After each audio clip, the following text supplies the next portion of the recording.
হেই everyone, আমি রিমি। আমি একটা ফার্স্ট টাইম ব্লগ শ্যুট করেছি, তো সেটাই শেয়ার করছি। ফার্স্টে আমরা চলে গেছিলাম গাড়ি নিয়ে মেলা দেখতে। তো সেটা ছিল অবশ্যই রথের মেলা। তো সেখানে গাড়ি ভিড়ে ফাঁকা হবে ভাবতেও পারিনি। তো এটা হচ্ছে খড়গপুরের ফেমাস জগন্নাথ মন্দিরে রথযাত্রা উপলক্ষে যে মেলাটা হয়, সেটা মেলাটা যদিও বা ভীষণ বড় করে বসে। এই হলো মেন এন্ট্রান্সটা।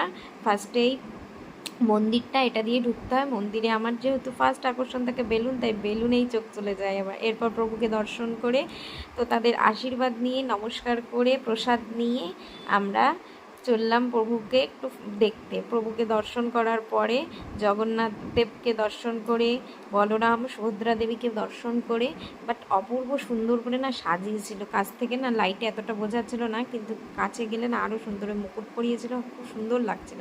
এই হলো আমাদের তিনটি রথ, যে তিনটি রথে আমাদের স্বয়ং প্রভুরা বসে আছে। এর মন্দিরটা না পুরীর আদলে তৈরি। তারপরে মেলার ভেতরে তো চিড়েচাপটা অবস্থা হয়ে গেছিলো, তো কোনো রকমে ঢুকে তারপর দেখি ফেমাস আইসক্রিমের দোকানটা বসেছে। তো আমিও তারপরে ভিডিও করে নিলাম, ভাল লাগে বেশ। এটা ফোনেই তো দেখেছি এতদিন, এবার সামনে থেকে দেখার সুযোগ হয়েছিল। তারপরে মেলায় ঘুরতে ঘুরতে আমার ছেলের চোখ চলে যায় বেলুনের দোকানে। ব্যাস, বেলুন তোকে ফাটাতেই হবে এখন। গাড়ির নেশার থেকেও এটা সবচেয়ে বড় নেশা হয়ে দাঁড়িয়েছে। তো 20 টাকায় মনে হয় 6টা না 7টা দিয়েছিল গুলি। তো বাবার ছেলেতে মিলে ফাটিয়ে নিয়েছিল। মোটামুটি আমার ছেলে ভালোই পারে ফাটাতে। বড় হলে জানি না কী হবে, বড় হলে আরও ভালো হাঁটতে হবে। বাট বন্দুকটা না একটু টাইট ছিল।